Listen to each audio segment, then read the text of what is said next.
It should have been me. Why him? Why not me? My wife said our baby died at birth. 6 years later, a DNA test exposed the truth. I buried my son 6 years ago. At least, that's what my wife told me. I remember collapsing beside that tiny white coffin while she cried in my arms pretending to grieve with me.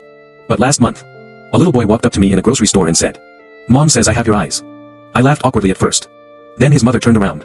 And my entire body went cold. Because the woman standing there was my wife's sister.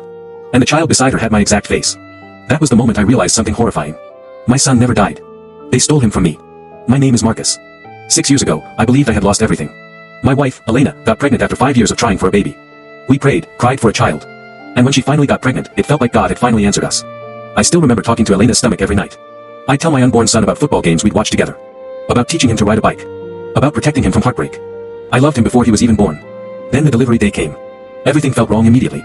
The doctors kept rushing around nervously. Elena's older sister, Vanessa, was strangely present the entire time. Too present. Watching everything. Listening to everything. At some point a doctor pulled me aside. There were complications. I felt my heart stop. Then he said the words that destroyed me. We couldn't save the baby.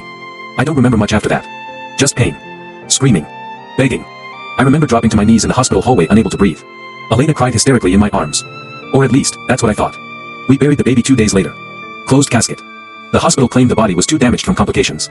I never even got to see my son's face. That haunted me for years. But Elena begged me not to reopen the trauma. So I stayed silent. And slowly, our marriage died too. After that loss, Elena changed completely.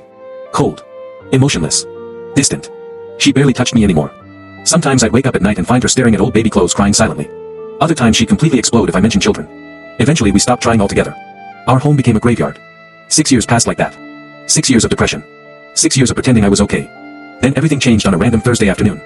I was shopping for groceries after work when a little boy nearly crashed into my cart. "Sorry, mister." I looked down casually. And froze. The kid looked exactly like me. Same eyes. Same dimples.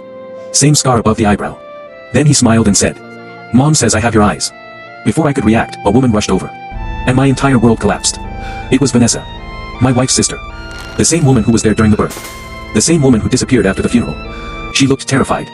The boy held her hand. "Mom. Mom." My body went cold. I asked, "How old is he?" Silence. "Vanessa, how old is he?" Her voice shook. 6. 6. Exactly 6 years. I looked at the boy again. My son. My son. Alive. I grabbed her. "Tell me the truth." People started staring. The boy looked confused. "Mom, why are you crying?" That broke her. She collapsed in the store crying. And whispered, "I'm not your real mother." Everything came out. My son never died. Elena panicked after birth. Something in the medical report suggested she might never have another child again. She became unstable, terrified I would leave her. Vanessa had her own pain, years of miscarriages, desperation to be a mother. And together, they made a decision that destroyed me. They bribed a nurse.